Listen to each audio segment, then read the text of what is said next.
Well, I'm glad you said it wasn't pretty, because it's not pretty. Like I think that is, I think so much of what it means to create a vision that is not in, create something that isn't in existence, except in small moments. Like that's how I feel in moments. Sometimes I'm in that place where, oh, I'm here, I'm present. This is what it means to be sharing space and power and time together. It's so momentary and fleeting so often in the ways in which all of our systems and structures and all the ways we're trained up in those to be, to use power unconsciously all the time, and to subject others to power and internally ourselves to power. So I think that's part of why it's not pretty, because so often what we learn as children ourselves sets the stage for not only our relationships with the children that are around us and in our lives, but also our relationship with ourselves, and how it is we use that power to diminish ourselves, to say negative things about ourselves. We just reinforce what we learn over and over every day. And I think it's a little bit, I don't always like that phrase, like, would you say that to your friend? And I'm like, yeah, but my friend doesn't live with me, right? Like my friend isn't the person that's living in my head. Because I think that's the reality of what it means to unlearn and move toward a more liberatory space for ourselves internally, our relationships with ourselves, but also around those who have the least power in our systems and structures, but that also get reinforced and are overlaid with dynamics of race and gender and sexual orientation and class and all of those other pieces. So I think I appreciate, that people are excited, but just know, like, I'm on the journey every day. So even what I wrote was a moment in time of what I learned in those moments, a series of writings of accountability for myself to think differently, to create different neural pathways in my brain that didn't get active, so I could maybe have those other ones get a little more dormant and grown over, so I didn't automatically go back to these patterns of power, with children. So so I'm still on that journey today, every day in my relationships and the work I do, both with Parenting for Social Change, or whether it's in my work at the University of Arizona or whatever it is this constant attunement to what's going on in my head. What are my automatic thoughts? How am I framing things? What's going on in my body that tells me when I'm defensive and reactive to feedback that I get, and how is all of that tied to power? And, even the trauma that we all experience as children, but also trauma that we experience in other ways in our society and our culture. I don't know how that was for an introduction. So I'm excited to be here with you all and to, be in conversation with you. Not necessarily to have a monologue. I can share anything that you want me to share. I'm pretty open and transparent. You don't write a book about all the shit you've done. But I'll be willing to talk about that shit and what you learn from it.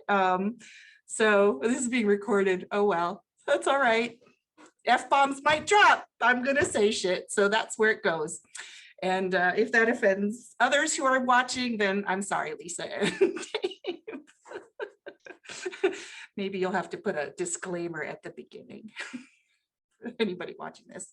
But I'd love to be in conversation with you about, and Dave, any prompting that you might have for me as well that you would like me to share. I'm happy to do that. You've been, you and Lisa and Rech have been here sort of carrying this through. So I'm happy to address particular things that have come up, but I also am just open to, oh, a kitty cat.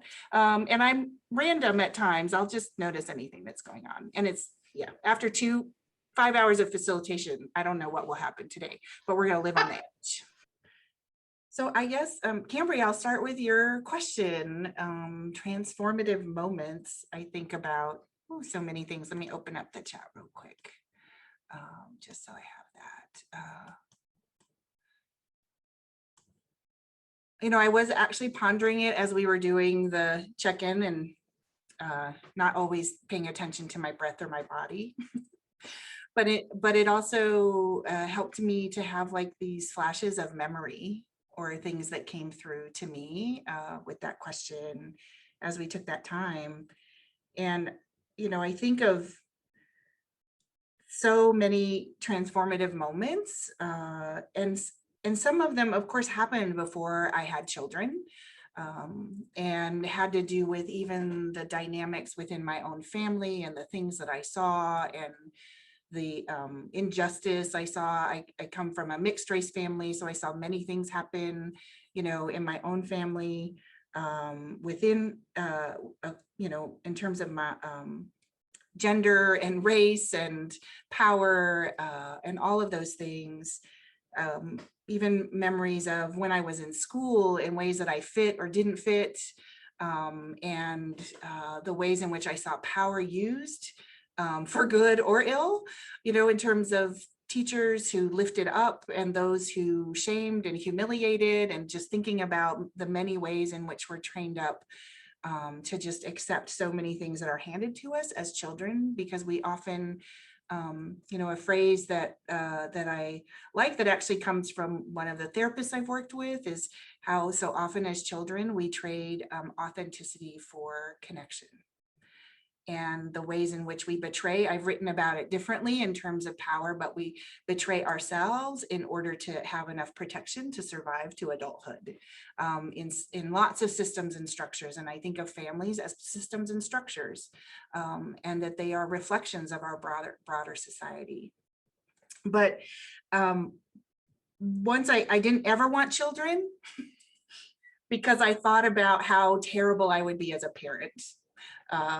I don't know if I ever said that to you, Dave, that I never wanted children. I might have shared that story with you or Lisa, but it wasn't really until after my mother died of cancer. My parents died a year apart, and I was 34 and 35.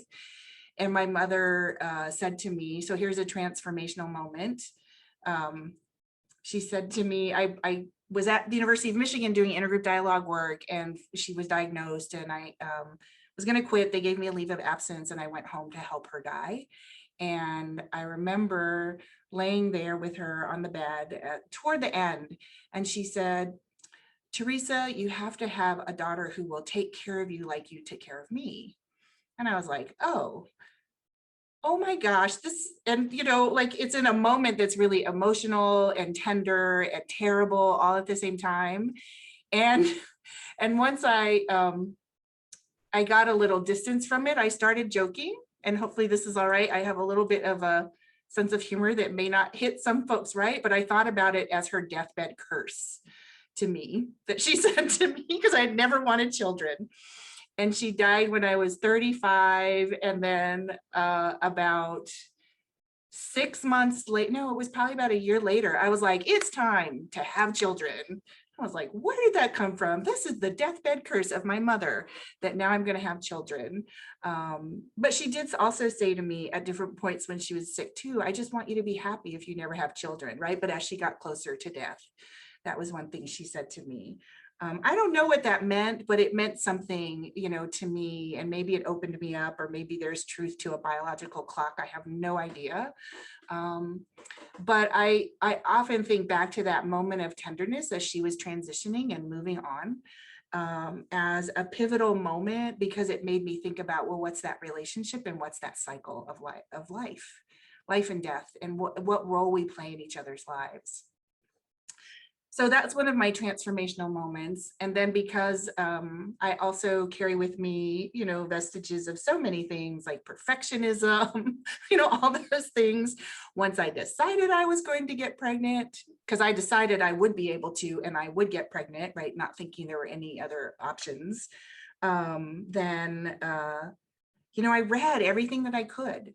I thought I knew all the things that I needed to know. I had done therapy before that. And then Lily was born, and I knew nothing. I knew absolutely nothing. And what was all sort of academic and intellectual and practicing attachment parenting, I had all these thoughts. This is what I'm going to do, and I'm going to do it by controlling them. very funny thing to come back to, because I remember this moment when I was pregnant with the second child in my life, Grayson, and Lily was probably about 5 or 6, 5 at the time, I think. And it was around holidays, and Rob was filming, my partner. And I walked out to say something to Lily, and Rob filmed me and was so excited. I did some filming for the holidays, and I watched it. And it was really the biggest shock when I saw Lily was saying something to me, and I walked out from the kitchen and I said, I don't like how you said that. If you want me to listen to you, you have to say it differently. So I saw myself say that. And all of the beliefs I had about who I was as someone who believes in justice and equity and think about those relationships got called into question. And it was a really powerful moment for me to say, oh, this is who I am. Like, those are the actions I took. I equated my actions, of course, with who I was. And then it made me question all the things about who I was and what I believed I was doing as a parent. And it began a shift. And that was when I started to really think about the dialogue tools, the intergroup dialogue tools. David and I were both in that program, of course, at different points, that are about understanding privilege and power and the structures that give us privilege and power. And because we're trained up in it so well, and we're socialized and enculturated to accept adults having power over all aspects of children's life, that I had the right to do all of those things, that I had never questioned my right once I got past that responsive attachment parenting place. And that was really the pivotal moment that I began to question what I had learned from my own childhood, what I learned from the systems and structures that I was in. And then I began to think about the processes we used in intergroup dialogue to help people understand power and privilege and intent versus impact and all of the things around social justice. That then I said, you have so far to go, and it's time to do the work, which I continue to do, because I am absolutely imperfect and will be until the day that I pass on into whatever is next for me. So those have been there have been other pivotal moments, but and sort of what got me on the journey was that. So after I had that transformational moment of that video, and I was like, oh, what are you gonna do? What are you gonna do? You got some work to do. How are you gonna do this? I decided to start writing. And I have never thought I would ever write. I mean, we all write different things. We write when we're in school, and when I was in law school, and I write for work or write articles or whatever that might be. But I was like, I have to write. Like, there was something that I felt compelled to put on digital form or not on paper, because it wasn't coming out on paper. And then it was at that point I was like, oh, I'm going to create a website. I don't know how to do that. Okay, I'll figure out how to create a website. Oh, I'm going to start writing about this. I think it was such a revelation to me how my actions were so misaligned with my values that for me, the writing became a kind of a public accountability. And because I also worked with so many folks who do social justice work or social justice education, where we never talked about any of this. And then it shocked, like ageism, of course, have I done work or workshops around ageism, but do we really talk about what's deeply embedded in our systems and structures around children and power and how they are so much seen as less than human? So what started out as personal accountability, and then tying it to the work that I had been and was continuing to do around social justice and dialogic education and really moving into a more liberatory space, just became that process. And it just felt like a compulsion. I'm going to write, I'm going to figure it out. It's the way I can think through things. I want to make it public because I feel like it's really important, because this is the missing piece of the conversation and the work that needs to be done that undergirds so much of the continuation of structures and systems of oppression and power over. So it just became that. So my reflection, Lisa, is like, oh, I still look at what's going around and I'm like, I got work to do. Everybody's got work to do. I think there's language now, like I used adultism, I would have used childism. It wasn't a word that I thought of.